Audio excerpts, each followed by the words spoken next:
Hello అందరికీ ఈరోజైతే మీతో క్యాబేజ్ పప్పు రెసిపీ షేర్ చేస్తున్నాను. కందిపప్పుని తీసుకుంటున్నాను అనమాట. నేను ఇక్కడ మీరు కావాలంటే పెసరపప్పు అయినా కూడా తీసుకోవచ్చు, లేదంటే పచ్చిశనగపప్పు అయినా కూడా తీసేసుకోవచ్చు. కందిపప్పుని కడిగేసి ఒక 2 అవర్స్ నానబెట్టేసుకోండి. దానిలో అయితే కొన్ని టమాటోలు యాడ్ చేసుకోండి, కొంచెం చింతపండు యాడ్ చేసుకోండి, ఒక గ్రీన్ చిల్లీ యాడ్ చేసుకోండి, కొన్ని ఆనియన్ పీసెస్ యాడ్ చేసుకోండి, కొంచెం క్యాబేజ్ని కూడా సన్నగా కట్ చేసి యాడ్ చేసుకోండి. దీనిలో ఉప్పు కొంచెము, పసుపు కొంచెం యాడ్ చేసుకోండి. కారం అనేది అయితే చూసి యాడ్ చేసుకోండి. గ్రీన్ చిల్లీ యాడ్ చేస్తున్నాం కాబట్టి.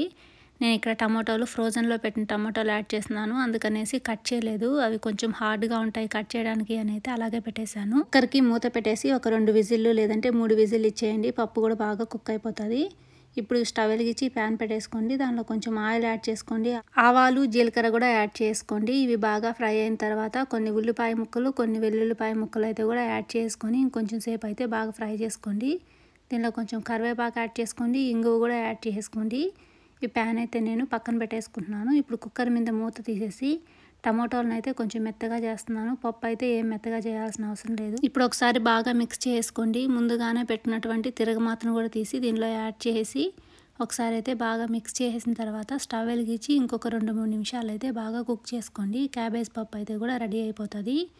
ఈ వీడియో కనుక మీకు నచ్చినట్లయితే లైక్ చేసి షేర్ చేయడం అయితే మాత్రం మర్చిపోవద్దు. Thank you so much for watching అండి.